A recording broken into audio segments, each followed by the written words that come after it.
Here is the news at 6. First, the highlights. Labka seeks better collaboration with cement manufacturers for safer, sustainable environment. Federal government threatens revocation of oil licenses over dormancy. On the quarantine, authorities turn air travelers back as flood submerges Dubai Airport. And in sports, Brazilian football icon Romário de Souza Fari makes return from retirement. And now the details. I am Akan Usen. The Lagos State Building Control Agency LABCA has called on manufacturers of cement in Nigeria to properly label their products for ease of application by users. General Manager of LABCA, Bola Oki, made the call during a courtesy visit to the management of Lafarge Africa at their corporate head office in Ikoyi, Lagos. Oki said the purpose of the visit was to seek better collaboration between the two organizations in achieving a safer and sustainable environment devoid of building collapses as a result of the use of inferior building materials. He noted that cement is a major component in building construction, and the producers of these components need to properly educate the users on the best way to apply the product for optimal results that will bring about reductions in building collapses. Oki advised the manufacturers of cement to enlighten and educate the users, especially block makers, by boldly writing or illustrating the number of blocks that a 50-kilogram bag of cement can produce. Managing Director CEO of the Lagos Waste Management Authority, LOMA, Muyiwa Gbadigeshi, has told truck drivers in charge of the agency's fleet to strictly obey safe driving rules or risk severe penalties. Gbadigeshi said this at the LOMA headquarters, Ijo, just as he repeatedly warned against any breach of safe motoring and road traffic rules and regulations involving non-use of seatbelts, drunk driving, excessive speed, and reckless behavior on highways.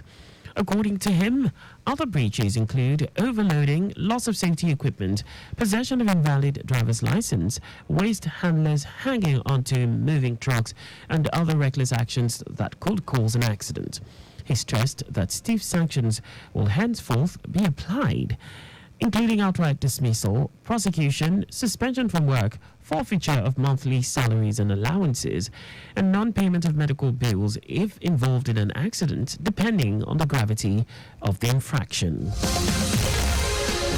The Lagos State Urban Renewal Agency LASURA has paid a working visit to the burnt Dosumu Market in Idumota, Lagos Island Business District for an on-the-spot assessment of destruction by the Inferno. General Manager Ajibike Shumade led a team of engineers and town planners from the agency's Estate Service Department, Project Department, Urban Development Department, and Research, Statistics/Evaluation Department. Speaking during the visit, Shumade described the Inferno as devastating in terms of the magnitude of destruction of houses and properties worth millions of naira.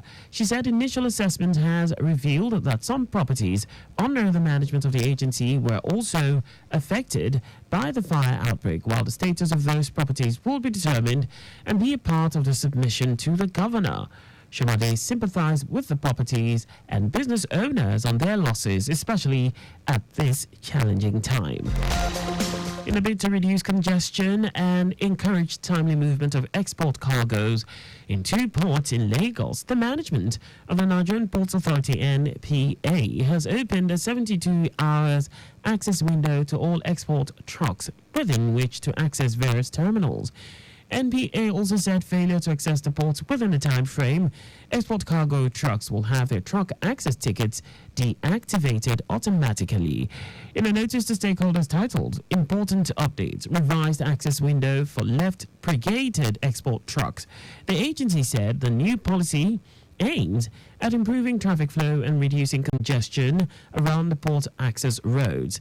NPA noted that effective from Monday, April 22, a policy will be implemented regarding access to the port terminals for left brigaded export trucks. And now to the rest of the stories. The federal government says it will not hesitate to take back oil assets as only 5 out of 60 licenses issued during the 2021 marginal oil field bid round are currently in use. Minister for Petroleum Resources Oil, Heineken Lopabiri, stated this at an event organized by the Petroleum Club in Lagos. According to Lopabiri, the government is looking to ramp up crude oil production to boost revenue and will not tolerate dormant oil licenses nor allow any company or individuals to hold onto licenses as souvenirs. He said Nigeria had lost about $30 billion to low oil production in the past 2.5 years, adding that increasing crude oil production will automatically drop the dollar against the naira. The Minister of Agriculture and Food Security and the Nigerian Meteorological Agency, NIMET, have taken steps to downscale weather and climate information for Nigerian farmers. Minister of Agriculture and Food Security, Abubakar Kyari, who stated this at a joint news conference on seasonal climate prediction, said accurate weather readings are vital to food security. Kyari also said downscaling such information will guide cropping and boost agricultural yield in the country, as it would allow farmers adjust planting schedules, optimize irrigation, and apply inputs more efficiently. Also speaking, the Director General of NIMET, Charles Anos, said the issue of food security required consistent and deliberate efforts from all stakeholders, not just to cooperate, but to empower and equip farmers. The federal government has vowed to take stringent regulatory measures against traders unfairly inflating prices of goods and commodities.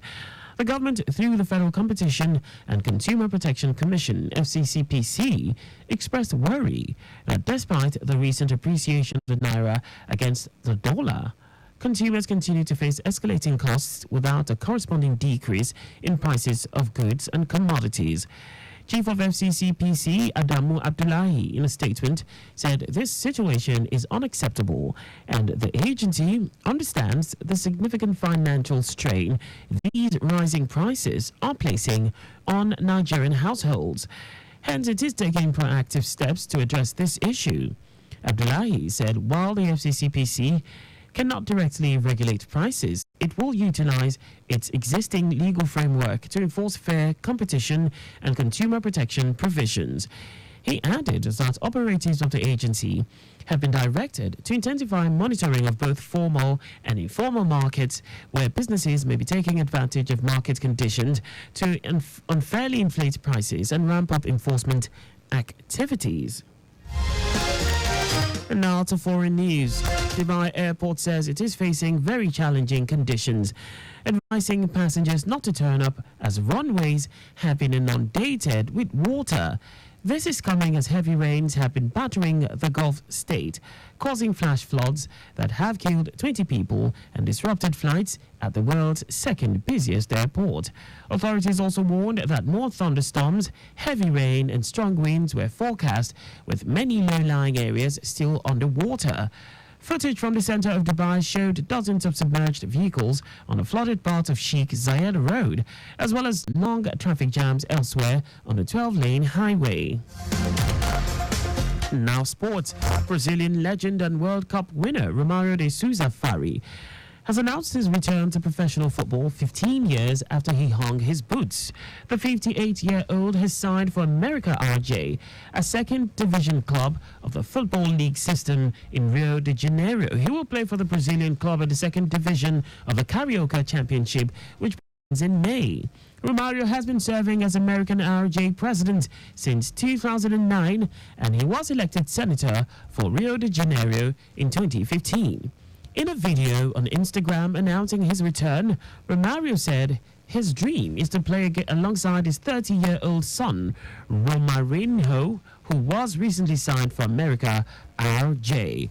During his career, Romário scored 55 goals in 70 games for the Brazilian national team and won the Copa America on 3 occasions with 10 major trophies at club level. And that's all for the news at 6. Just before we go, maintain adequate distance from the vehicle ahead of you to avoid collision. You can follow us and like all our various social media platforms on X, Traffic Radio 961, Instagram, Lagos Traffic Radio 961. Subscribe and watch our news and programs live on YouTube on our channel, Traffic Radio 961. You can also visit our website on www.trafficradio961.ng. Did you know that the Sanwo-Olu administration renovated 5 libraries, Ekpe, Badagry, Itiosa, Amuwadofin, and Ikorodu? You can get more details on the Lagos State Government's website. To end the news, here are the highlights of the major stories. The Lagos State Building Control Agency, LABCA, has called on manufacturers of cement in Nigeria to properly label their products for ease of application by users. The federal government says it will not hesitate to take back oil assets, as only 5 out of 60 licenses issued during the 2021 marginal oil field bid round are currently in use. We also told you that Dubai Airport is facing very challenging conditions and has advised passengers not to turn up as runways have been inundated with water. And in sports, Brazilian legend and World Cup winner Romario de Souza Fari has announced his return to professional football 15 years after he hung his boots. For contact with the newsroom, please send a message to info@trafficradio961.ng. And that ends the news broadcast compiled by Adiwale Oluwoporoku. I am Akan Usen. Thanks for listening and please stay safe.